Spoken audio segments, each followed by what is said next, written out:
कराची आलमी सफ़ीर अमन international peace mission organisation IPMO के एग्जीक्यूटिव मेंबर वर्ल्ड और एडिशनल कोऑर्डिनेटर एशिया मोहतरम डॉक्टर ज़ाकिर हुसैन आदिल से हिंदू बरादरी के रहनुमा और पिंजरापुर ट्रस्ट के चेयरमैन कृष्ण चंद की क़यादत में हिंदू बरादरी ने मुलाकात की। इस हवाले से मज़ीद तफ़सीलात देखते हैं हमारे चीफ रिपोर्टर कराची जावेद महमूद आराई के इस रिपोर्ट में। आलमी सफ़ीर अमन international peace mission organisation IPMO के executive member world additional coordinator Asia मोहतरम डॉक्टर ज़ाकिर हुसैन आदिल से हिंदू बरादरी के रहनुमा और पंचरापुर ट्रस्ट के चेयरमैन जनाब कृष्ण चंद की क़यादत में हिंदू बरादरी की बड़ी तादाद ने मोहतरम डॉक्टर ज़ाकिर हुसैन आदिल से मुलाकात की और नकी बेबहा मुल्की और आलमी खिदमात के एतराफ़ में शानदार खराज तहसीन पेश करके इनकी खिदमात को हालिया और आइंदा नस्लों के लिए गरा कदर असासा करार दिया।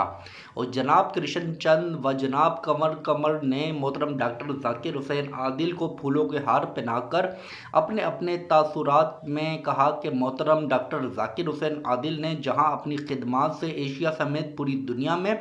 पाकिस्तान का वक़ार बनाया है, वहीं हिंदू बरादरी के फलाह व बका के लिए पंचरापुर ट्रस्ट की HR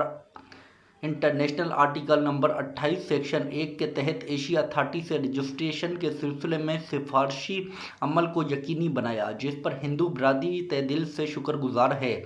आज और बेइंतहा खुश है कि 7 रुकनी काबीना पर मुश्तमिल रजिस्ट्रेशन नंबर 30/24 का प्रोसेस लेटर हासिल हो गया है, जिसके मरकज़ी चेयरमैन कृष्ण चंद और मामने कमर हैं। इस मौके पर जनाब कृष्ण चंद ने इस अज़म का इजहार किया कि हिंदू बरादरी के लिए मुख्तलिफ आबादियों में स्कूल, अस्पताल, IT के हुनर सेंटर्स, पंचरापुर ज़मीनों पर आबादकारी और दीगर प्रोजेक्ट शुरू करने को अव्वलियत दी जाएगी।